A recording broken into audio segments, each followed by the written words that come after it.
We want to have the most sustainable and the most suitable places for students to learn in our educational system and institution. We want to maximize every student's potential and actually helping them learning for acquiring more skills in order to have a better perspective of future they have. So in our side of the house, we're not going to rank students based on age like they do in primary and middle school years, but instead we're going to group them by competency and intelligence and basically by their academic capabilities. Two constructive arguments coming from proposition bench. First, how primary and middle school study group children based on age are not an efficient system to achieve educational purposes, therefore it is justified to abolish them. But secondly, we talk about the implication in the long run of our educational system, how we have better educational system to maximize every student's potential and helping underperforming students. Before that, a quick setup to make this debate correct. We will frame first point. We will frame the context of society which we operate in. We need to realize that age does not reflect your capabilities and your abilities, and how they do in primary and middle schools that group children based on age. We say that this is problematic.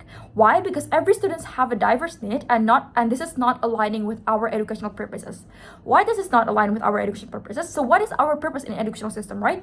We want to encouraging the development of social and emotional of the students, and we want to prepare them for the real world and acquiring the real skills they need in the future. And we want to guarantee for the best system in education to guarantee them to have this basic numeracy skill at the very least. And second point, and on how this policy will look like. It is as simple as the wording of the motion. We will abolish primary and middle schools. So there will be like some sort of task to place students. They are required to do some tests like basic subjects like basic math, basic numeracy skills, basic reading skills, and etc. So the system will be dynamic and adaptable that is reflected based on scores. So once the scores and the result come out, this will be the fundamental things for us to orient students based on their competency and intelligence. Moving on to the first constructive argument coming from proposition, how primary and middle school state group children based on age are not an efficient system to achieve educational purposes, therefore it is justified to abolish them. Firstly, for mechanism, we want to say that this primary and middle school state group children based on age do not providing needs of students that are diverse. Every students have a different level of development and have a different learning style. Some students might obtain materials that have been given by the teachers quicker, but some of the students are needing they need slower explanation from the teachers. And if these students are arranged in the same classrooms, we cannot guarantee that all students are going to understand the materials that have been given and going to develop their own skills. It means that in their side of the house where these primary and middle schools are going to group children based on age, they cannot guarantee that these students are going to acquire more skills and the development of their skills. Comparatively, if we abolish age-based grouping like they do in primary and middle schools, we will allow for more flexible approaches to education and students to progress at their own pace. Second mechanisms, because this middle schools and primary schools that group children based on age, it promotes societal pressure to conform to social norms and expectations related to their age. So they will have a stress and emotional burdens because they have the needs to follow what other kids actually have the capabilities on. This will look like these students are going to be more focused at fitting rather than individual learning, and it's not the purpose of our educational purposes system.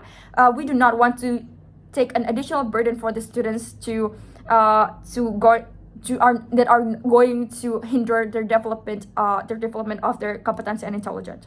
So how do we weigh this argument? First, it is our duty as a state to maximize and providing the best system for young generation and actually preparing them for the future life and having the better perspective of the futures, right? Because in our side of the house, we will more focus on acquiring more skills for the students and make sure that they understand what the materials that have been given, because the classroom will adapt to the level of development of the students.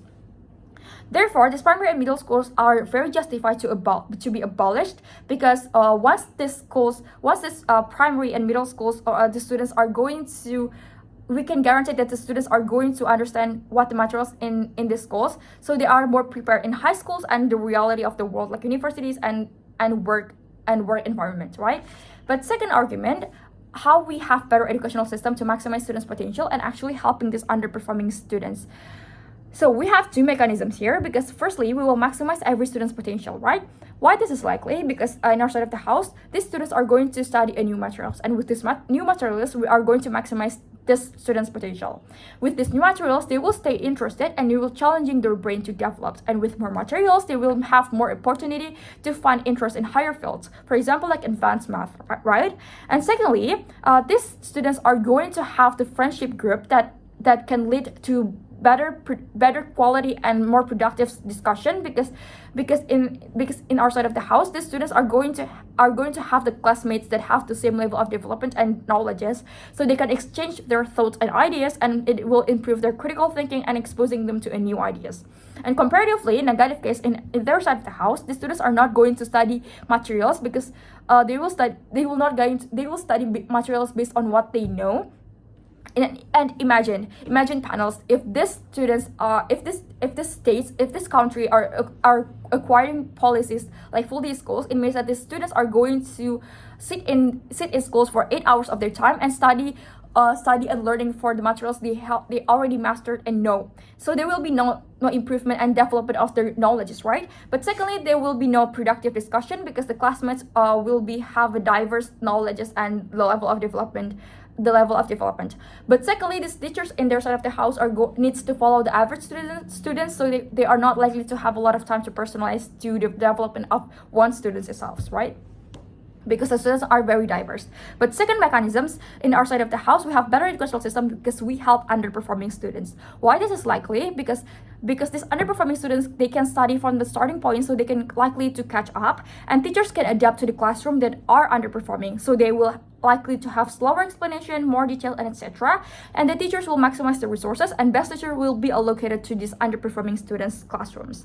And in the negative side, comparatively, in their side of the house, this primary and middle schools are going to categorize their students based on age. It doesn't help underperforming students first because the students are going to not knowing the basics, and we need to realize that basic subjects require previous comprehensions, and it's harder to reach everything based on students' performances, right? And therefore, in our side of the house, it is better for these underperforming students because these classrooms are going to adapt to their level of development and knowledges and study from the very basic, right? And I'm going to do the preemptive here, that opposition might bring the question that this underperforming kids can ask for help after school. Two responses, because first, basic require a long time to explain, but secondly, that students do not necessarily want to be proactive. They do not have an incentive to go to the teacher's room and ask for help for what they do know, because most of the time they don't know what they don't know, and they don't even know what they need, right? And we as a state need to provide and encourage these students, right? So how do we weigh this argument? Firstly, it is our duty as a state to make sure that every student have an equal chance to better future and critical thinking. And also, secondly, this will help for the students to get a job and a better prospect of their life, because we guarantee that we guarantee the development of the underperforming students and maximize every student's potential. Therefore, in our side of the house, this is very likely and aligned with our educational purposes, and you must propose.